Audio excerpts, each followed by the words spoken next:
वाला था। मैं पार्लियामेंट में खड़े होकर कहा और बांदा में खड़े होकर कह रहा हूं,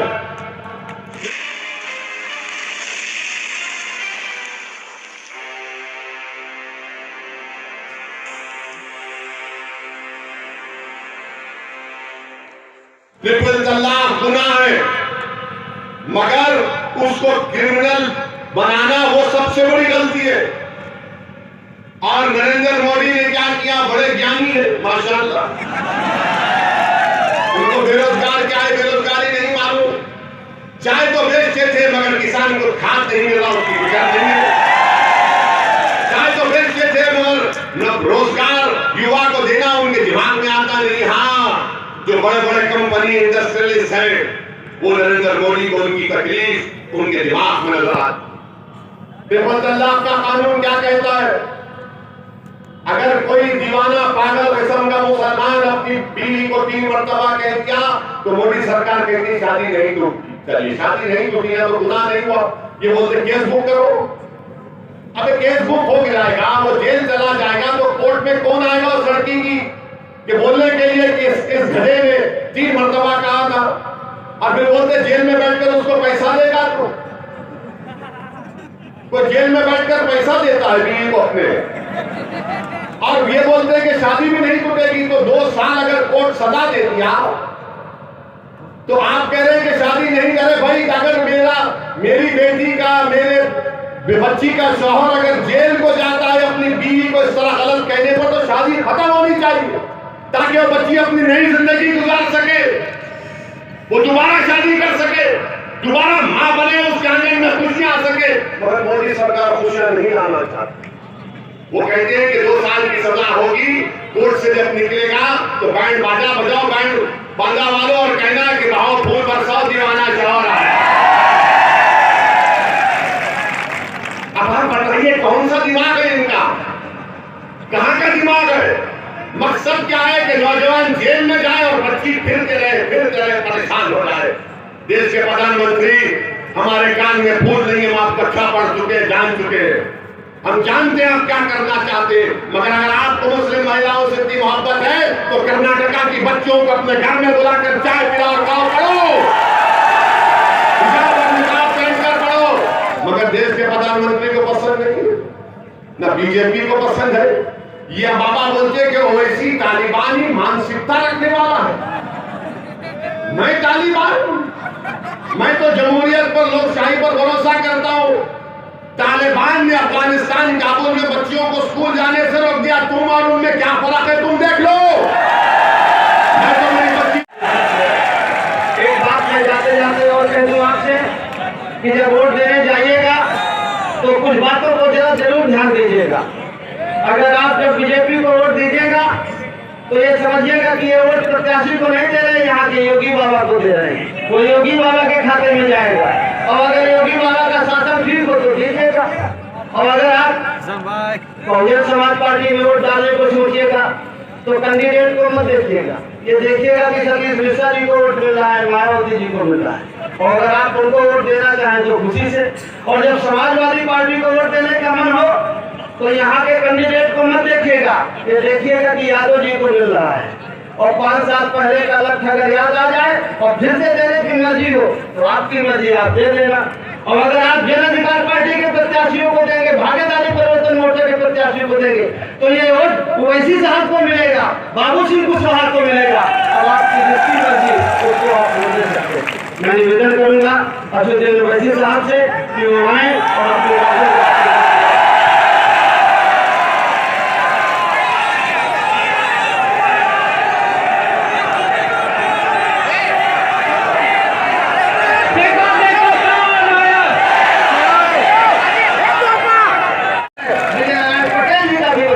बने। सही है कि गलत? ऐसा होना चाहिए कि नहीं होना चाहिए? लेकिन ये होगा कैसे? ये होगा तो तभी जब आप 23 तारीख को जिता करके विधानसभा में अपने विधायक को भेजेंगे। अगर आप चाहते हैं कि भागीदारी परिवर्तन मोर्चा की सरकार बने और भागीदारी परिवर्तन मोर्चा की लड़ाई ओवैसी जी की और बाबू सिंह कुशवाहा की सही है, तो आप सबको मिलकर के भागीदारी परिवर्तन मोर्चा के जो हमारे प्रत्याशी हैं हनुमान प्रसाद राजपूत जी और दूसरे हमारे बबेरू से अशोक कुशवाहा जी, जिनका दोनों का चुनाव निशान गैस का सिलेंडर है, उसके सामने वाली बटन को दबा करके उनको भारी बहुमत से विजयी बनाई। साथियों, जब बाबू सिंह कुशवाहा और अशोक वैसी एक हो सकते हैं तो क्या आप लोग एक नहीं हो सकते हर हिस्से की लड़ाई में? देखिए, मजलूम मिल करके जालिम का मुकाबला कर सकते हैं। आपके कुरान में भी लिखा है मुसलमान भाइयों के कि मजलूम मिल करके ही जालिम का मुकाबला कर सकते हैं। जालिम और मजलूम की दोस्ती कभी नहीं हो सकती है, कि हो सकती है? हम सब लोग मजलूम हैं। संविधान को लागू हुए 72 साल बाद हो गए। बाबा साहब अम्बेडकर ने जो संविधान में लिख करके हक अधिकार दिया, लेकिन जिन लोगों ने को हमने जिता करके भेजा, उन्होंने कभी ये कोशिश नहीं की कि इस देश के पिछड़े अकलियत को उसका हक हिस्सा मिल सके, उसके बच्चे को भी जीवन के हर पहलू में आगे बढ़ने का मौका मिले। अगर आप अपनी वोट की कीमत को पहचाने तो हमारी गुलामी की जंजीरें टूट सकती हैं, और अगर आप अपनी वोट की कीमत को नहीं पहचाना तो 75 साल तक गुलामी की जंजीरें नहीं टूटी, आने वाले समय में भी नहीं टूटेगी। डॉक्टर बाबा साहब अम्बेडकर की मैं एक बात कहता हूँ कि वोट ये वो तलवार है कि इसका सही इस्तेमाल करोगे तो दुश्मन का गला काटोगे, और अगर गलत इस्तेमाल करोगे तो अपना गला काटोगे। चौधरी चरण सिंह इस देश के प्रधानमंत्री थे, किसान नेता थे। अक्सर वो किसान भाइयों के बीच में जाते थे तो एक बात कहते थे कि मेरे किसान भाइयों, आपकी एक आंख खेत में हो तो आपकी दूसरी आंख विधानसभा और लोकसभा में हो, क्योंकि आपके हित का कानून विधानसभा में। बाबा को बोलेंगे खाद मत पूछ, बुलडोजर बिठा दूंगा। बाबा, किसान को खाद नहीं मिल रहा है, अमोनियम फॉस्फेट बांधा में नहीं मिल रहा है। बाबा बोलेंगे उसकी फिक्र मत कर, मोहरों को आना। एक देश प्रदेश का सबसे बड़ा मुख्यमंत्री जिसने संविधान पर, अंबेडकर के बनाए संविधान पर कसम खाई है कि भेदभाव नहीं करेगा, एक टीवी चैनल के इंटरव्यू देते बाबा ने मुसलमानों से कहा कटगुल्ले, क्या तुम कटगुल्ले हो? तुम इंसान नहीं हो? क्या तुम्हारे सीनों में धड़कता हुआ दिल नहीं है? क्या तुम्हारे जज्बात नहीं है? तो फिर कब दिखाओगे? अगर जिंदा हो तो जिंदगी का सबूत दो, अगर जिंदा हो तो अपने हक के लिए वोट दो। हाँ, अगर तुम कमजोर हो तो फिर तुम पैर का फुटबॉल बनते रहोगे, मगर याद रखो मेरी इस बात को, मैं जिंदा रहूं या ना रहूं, 5 साल के बाद जो बच्चा और बच्ची आज 15 साल की है, वो तुमसे आंख में आंख डालकर पूछेगी, बताओ अब्बा, बताओ अम्मा, बताओ चाचा, बताओ बड़े बाबा कि मेरे स्कूल का क्या हुआ, मुझे क्यों जेल में डाला गया, मुझे क्यों अपने सजाने में हिस्सा नहीं मिला? तो क्या जवाब दोगे तुम गुलामी मत सिखाओ, हिस्सा लो, हक लो और खड़े हो जाओ अपना लेने के लिए। अगर तुम ये समझते हो कि ये हम ऐसा करेंगे ये हो जाएगा, नहीं। आपके मसाइल हैं, गरीब के मसाइल भी हैं, अल्पसंख्यक समाज और पिछड़ा समाज, ओबीसी समाज को एक होकर लड़ाई लड़ना है। बोलेंगे और तलाक तलाक तलाक करें। बाबू सिंह कुशवाहा साहब के साथ एमआईएम पार्टी है, दीगर पार्टियां हैं, तफसील बाबू सिंह कुशवाहा साहब ने आपको बता दी। हमने तय किया कि उत्तर प्रदेश की जनता और आपका आशीर्वाद और आपका वोट मिलेगा और सत्ता भागीदारी परिवर्तन मोर्चा को मिलेगा तो बाबू सिंह कुशवाहा 2.5 साल के लिए उत्तर प्रदेश के मुख्यमंत्री बनेंगे और दूसरे 2.5 साल के लिए दलित समाज से किसी को मुख्यमंत्री बनाया जाएगा। वहीं पर यह बात भी तय हुई कि 3 डिप्टी चीफ मिनिस्टर होंगे, जिसमें एक अल्पसंख्यक समाज का मुसलमान, एक निषाद समाज से डिप्टी सीएम और एक अति पिछड़ा समाज से भी डिप्टी सीएम होगा। हमारी और बाबू सिंह साहब की लड़ाई सामाजिक न्याय की लड़ाई है। हम आपको ये बताने आए हैं कि उत्तर प्रदेश में आज ओवैसी और बाबू सिंह कुशवाहा एक साथ मिलकर, अपने दिलों को मिलाकर एक साथ मिलकर हम गरीब मजलूम की लड़ाई लड़ रहे हैं। ये हमारी लड़ाई हिस्सेदारी की लड़ाई है, ये हमारी लड़ाई गरीब और मजलूम अवाम को उनका जायज मुकाम दिलाने की लड़ाई है। इसलिए हम आपसे अपील करने आए हैं हिस्सेदारी की लड़ाई में आप हमको हमारा साथ दीजिए, सहयोग दीजिए। भागीदारी की लड़ाई में आपको आगे बढ़ना है और अपने प्रत्याशी को यहाँ से कामयाब करना है विधायक बनाकर। और मैं आप तमाम से बात बताने भी आया हूँ कि मुझे बदनाम किया जाता है कि ओवैसी भड़काऊ भाषण देता है और ओवैसी फलां बोलता है, ये बोलता है। मेरी जिंदगी की हकीकत यही है कि मैंने हमेशा सच्चाई को बोलने का काम किया है और जब सच्चाई को बोला जाता है तो बहुत से बड़े बड़े नेताओं को कड़वी नजर आती है। मगर अजीज दोस्तों और बुजुर्गों, सच्चाई तो यही है ना कि जिस समाज के पास उसका नेता होगा उसी समाज से इंसाफ हुआ है। जिसके पास नेता नहीं है उसकी कोई आवाज नहीं होती है। जिसके पास नेता होगा तो सरकारें डरती है और उसके लिए काम करती है। आप खुद सोच लीजिए कि आपका नेता कौन है।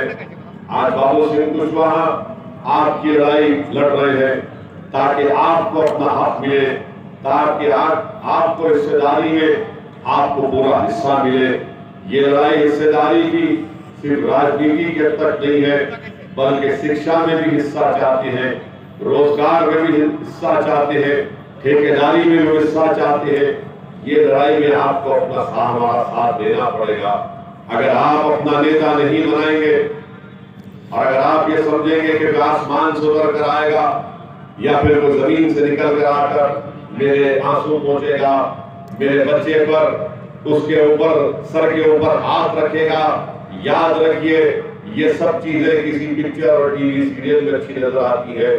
मगर जमीनी हकीकत ये है कि जब तक आप अपने हाथों से, अपने ओर से अपने नेता को नहीं बनाएंगे उस समाज से कभी इंसाफ नहीं होगा।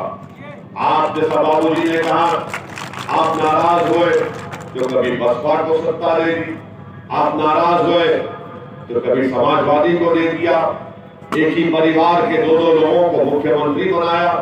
आप कभी नाराज हुए तो आपने बीजेपी का साथ दिया और बीजेपी ने आपसे कहा, क्या कहा था कि आप से कहा था कि हिंदुत्व के नाम पर वोट दो। आप उनकी बात में आ गए और आपको राज मिला, ठाकुरवाद मिला। अब आप बताइए कि जब सब्र का आपने साथ किया आपको हासिल क्या हुआ। मैं अल्पसंख्यक समाज के लोगों से गुजारिश करना चाहूंगा, आप कब तक समाजवादी, बसपा और दीगर पार्टी के पैरों का फुटबॉल बनकर रहेंगे। कभी आप नाराज हुए तो आप उनके पैरों में फुटबॉल बन गए, कभी उनसे नाराज हुए तो उनके पैरों में फुटबॉल बन गए। वो तो आपके जरिए से गोल करते गए मगर कभी आपको कोई फायदा नहीं हुआ। मेरे अजीज दोस्तों और बुजुर्गों, क्या ये बात सच नहीं है कि इस विधानसभा में क्या किसानों को या फिर पीने के पानी का इंतजाम बीजेपी ने किया। बुंदेलखंड की तमाम विधायक, पूरे असेंबली सीट पर विधायक, विधानसभा की सीट पर बीजेपी को आपने कामयाब किया। कौन सा काम बुंदेलखंड के लिए योगी आदित्यनाथ या नरेंद्र मोदी की सरकार ने किया। आपको पीने का पानी तक मुहैया नहीं कर सकी। अर्जुन साहब प्रोजेक्ट का नाम दिया गया, प्रधानमंत्री ने आकर उसका इनॉग्रेशन किया मगर बीजेपी ने आपसे धोखा किया, बांदा की जनता से। यहां पर पानी नहीं आएगा, याद रख लो मेरी इस बात को। पानी आएगा तो महावर हमीरपुर में आएगा, बांदा को नहीं आएगा पानी। कौन आपके लिए आवाज उठाएगा। मेरे अजीज दोस्तों और बुजुर्गों, आप जानते हैं कि यहाँ का नौजवान कहां दूर दूर भारत के कोने कोने में जाता है अपना पेट काटने के लिए, और जब यहाँ का नौजवान पढ़ता है तो बाबा की सरकार पेपर को लीक कर देती। उस बच्चे पर क्या गुजरती होगी, उस नौजवान पर जिसने साल भर 15 घंटे 14 घंटे मेहनत की, जो बांदा से निकलकर लखनऊ जाता है इम्तिहान लिखने के लिए, रोड पर रात भर गुजारता है कि सुबह उठकर मुझे जाकर इम्तिहान लिखना है, और उस पर क्या गुजरती होगी कि पेपर लीक हो गया। ये कौन सी सरकार है जो बड़ी बड़ी बातें करती है, बुलडोजर माफिया को खत्म करती है, क्रिमिनल को खत्म करती है। याद रखिए, जो समाज में सबसे कमजोर और कुचला हुआ है, बीजेपी की सरकार हो या सपा की सरकार हो, इन्होंने कमजोरों को कुचलने का काम किया है। आज बाबू सिंह कुशवाहा आपको उठाने का काम करना चाहती है। मेरे अजीज दोस्तों और बुजुर्गों, क्या ये बात सच नहीं है? बताओ बीजेपी वालों कि नरेंद्र मोदी के तहत, सरकार के तहत नीति आयोग की 2016 की रिपोर्ट कहती है बांदा के बारे में कि गांव से गांव लोग खाली करके जा चुके हैं। गांव में नौजवान नहीं है, जनता नहीं है। क्यों नहीं है? क्योंकि वो गरीब है, उनके पास पीने को पानी नहीं है, ज़राअत करने के लिए किसान के पास पानी नहीं है, गांव खाली हो चुके हैं। मगर नरेंद्र मोदी आकर आपसे कहते हैं कि अच्छे दिन आने वाले हैं। आप बताइए कौन से अच्छे दिन आएंगे जब तुम्हारी सरकार की नीति आयोग की 2016 की रिपोर्ट कह रही है कि बांदा के गांव खाली हो गए, मगर देश के प्रधानमंत्री को जनता नजर नहीं आती। देश के प्रधानमंत्री की नजरों में अगर सबसे बड़ा कोई है तो वही है। देश के प्रधानमंत्री अपने आप को भारत से बड़ा समझते हैं कि बस मैं हूं तो बस सब कुछ कर जाऊंगा। आपने कुछ नहीं किया। 7 साल में भारत में गरीबी में इजाफा हो गया, भारत में नौजवान बेरोजगारी उसका मुकद्दर बन गया। तो आप क्या करते? लड़ाओ एक दूसरे को। बीजेपी क्या कहती है कि हमको वोट दो, मुगलों को आने का है। अबे मुगल जाके कितने 100-1000 साल के और सपा वाले कहते हैं बीजेपी को लड़े, हमको वोट दो। समाजवाद के नाम पर वोट ले लेते हैं और परिवारवाद करते हैं। पूरा खानदान परिवार आ जाता है सत्ता मिलने के बाद।